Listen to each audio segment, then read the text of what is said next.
If you're able to do so, please rise in honor of God's holy word. Sometime after this, and this is referring to the events in chapter 5, including the healing of an invalid by the pool of Bethesda and a teaching session by Jesus in the temple, Jesus crossed to the far shore of the Sea of Galilee, that is, the Sea of Tiberias. And a great crowd of people followed him because they saw the miraculous signs he had performed on the sick. Then Jesus went up on a mountainside and sat down with his disciples. The Jewish Passover feast was near. When Jesus looked up and saw a great crowd coming toward him, he said to Philip, "Where shall we buy bread for these people to eat?" He asked this only to test him, for he already had in mind what he was going to do. Philip answered him, 8 months' wages would not buy enough bread for each one to have a bite. Another of his disciples, Andrew, Simon Peter's brother, spoke up. "Here is a boy with 5 small barley loaves and 2 small fish. But how far will they go among so many?" Jesus said, "Have the people sit down." There was plenty of grass in that place, and the men sat down, about 5,000 of them. Jesus then took the loaves, gave thanks, and distributed to those who were seated as much as they wanted. He did the same with the fish. When they had all had enough to eat, he said to his disciples, "Gather the pieces that are left over. Let nothing be wasted."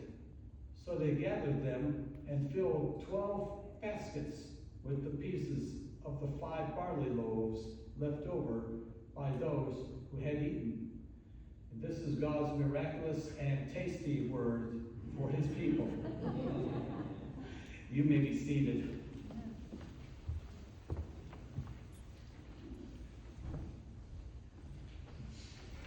All right, so we're going to start by celebrating with a little lesson today. I'll tell you a story, and it isn't a once upon a time story, it's a real story. So let's begin. In May of 2024, one of the first challenges that I was presented by the trustees and the elders was the fact that we had a leaky roof, this roof. And the fear was if another hurricane came or a bad weather came, it would just destroy us. And the insurance company had already said, "We're not too sure about reinsuring you." They would eventually, later that year, cancel our insurance last year. And they would tell, "That's it, no more insurance," but we found a way to get some. As long as we promised that by February 2026, we either have a contract for a new roof or we would actually have a new roof. So we said, "No problem, not a big deal." So that's what the challenge was. And the thing that's providential and amazing is, this whole time we haven't had any problems with the roof. So don't start thinking why they're not really We're going to change that roof. So the problem we had was how to raise $100,000. It's $100,000 to change the roof. That's what we were told. We got different estimates, and if you wanted steel, it was more. So it's just a small problem. But here's the thought process. I'm a firm believer in principles. I use the 30 principles that I tell you about all the time. So this is what we talked about. Paul told the Corinthian church this.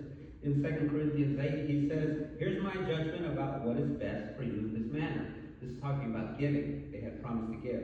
"Last year you were the first, not only to give, but also desired to do so.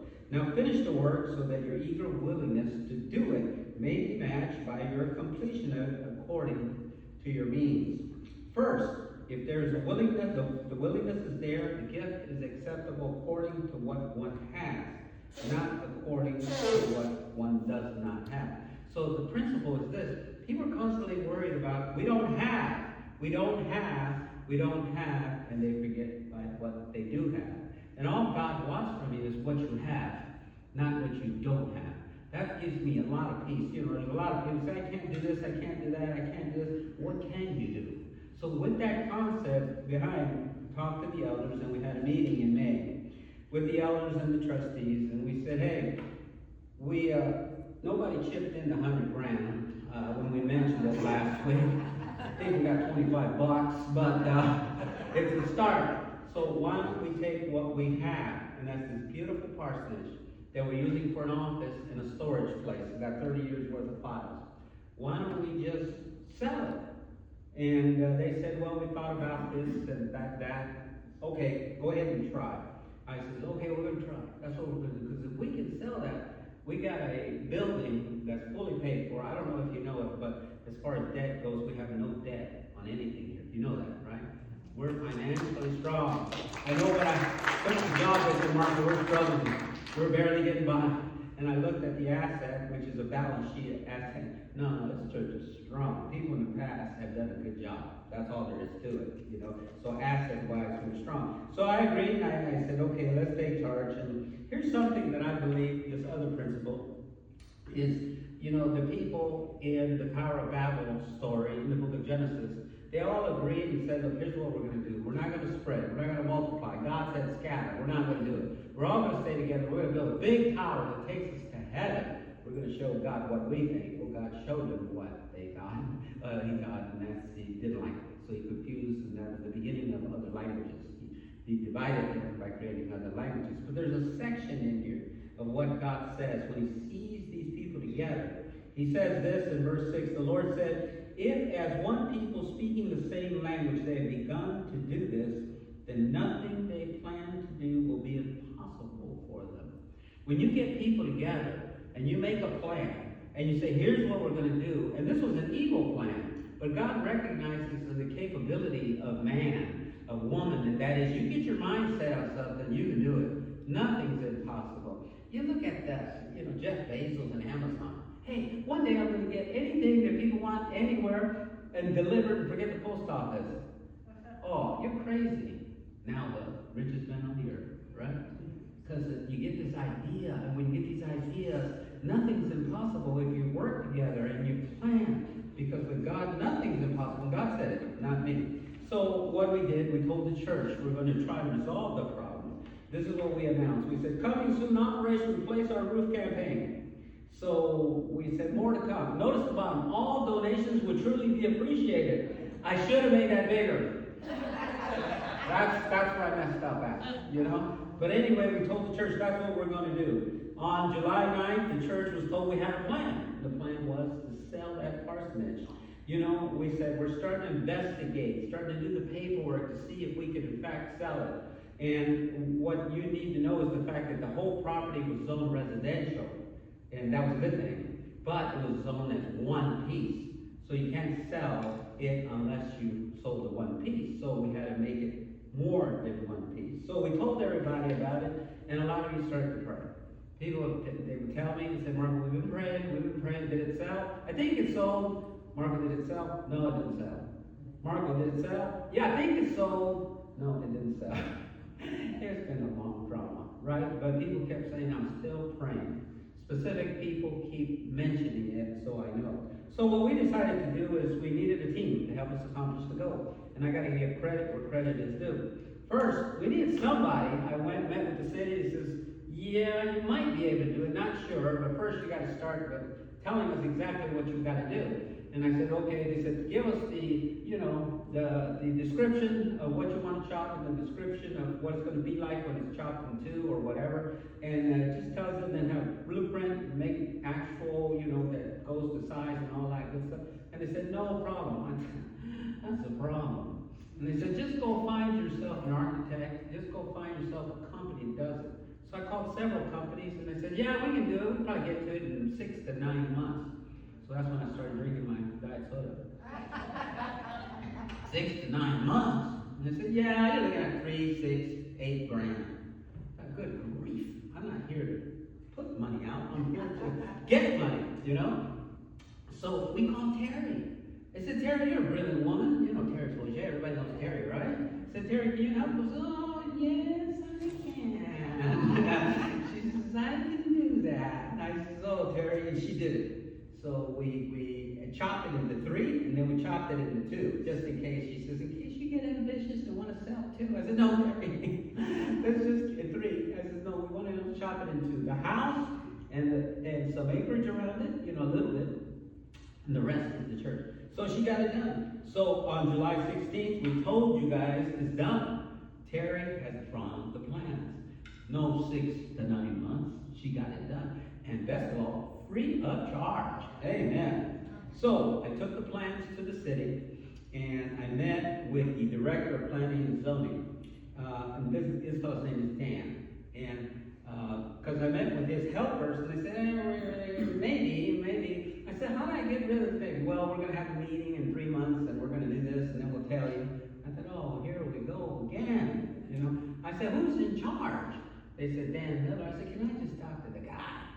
You know? So I said, hey, look, here's the deal. Here's the roof situation. Here's this. I need money. I need repair. Blah, blah, blah, blah. You got that? He says, yeah, I got it. He says, Marco, can I tell you something? I says, please do. He says, do you know that was my home church? Oh, how about that? I said, no, I didn't know that. He goes, yeah, I was Mike McCann. I heard he's not doing well. How's he doing? I said, well, I'm here, I'm a pinch hitter, I'm filling in everything. You know, we're hoping the best. We've got to take care of his health. I says, why'd you stop coming? He says, oh, because we moved to Tavares. And I got a placeholder, so there's a church. He says, but I love that church. He says, I see what you're trying to do. And I can tell you right now, it is approved. I thought, wow. I had a smile on my face. The other two girls are, that's not the way it's supposed to be. Look how big. And he says, you go ahead and do your rest of your stuff we need you to do. You know, get all this stuff notarized, take it to the county, do all of this. He says, it's approved. Man, I was smiling from ear to ear. So then, I told Andrea, since we're going forward, we need to get out of this house and we need to come into the main building. So we took a couple classrooms, we converted those classrooms, got the carpet cleaned, the walls painted, the holes filled, everything, and moving the stuff. Well, Andrea was ready to quit, you know. Because let me tell you, there was a bunch of stuff. And she would tell me, she would say, now Marco, you need some help here, because a lot of stuff is heavy. I said, Andrea, who exactly in the church is going to help me move this stuff? She said, okay, let's do it. So anyway, Andrea was a tremendous help. And you know what, those offices, they were air conditioned, there were bathrooms in the building. It was great, you know, so that worked out. That's what we had to do. Then, I kept saying, when we sell the house, we got these lawnmowers back. I got 2 lawnmowers and all kinds of other equipment. What are we going to do? Dale kept saying, what are you going to do? I said, well, Dale, just calm down. When I sell the place, we'll figure it out. We'll buy one of these big sheds. I said, I'm sure it's only going to cost me $25,000. He said, what? And I said, yeah, we'll get there. Just be patient. Next thing you know, Dale and Della show up with the keys to the padlocks they had put on the storage shed they purchased for the church. Brand new building. And so, Dale, if you ask Dale and Della, do you think it's going to happen? Give me a break. Not only did they think they were going to happen, they put the building there and moved all the equipment ahead of time. So, next we needed a realtor. We had 3 realtors. 2 of them didn't listen to what I was saying. I talked to this guy, I got recommended from ERA, Craig Hill. I said, Craig, here's what I want to do.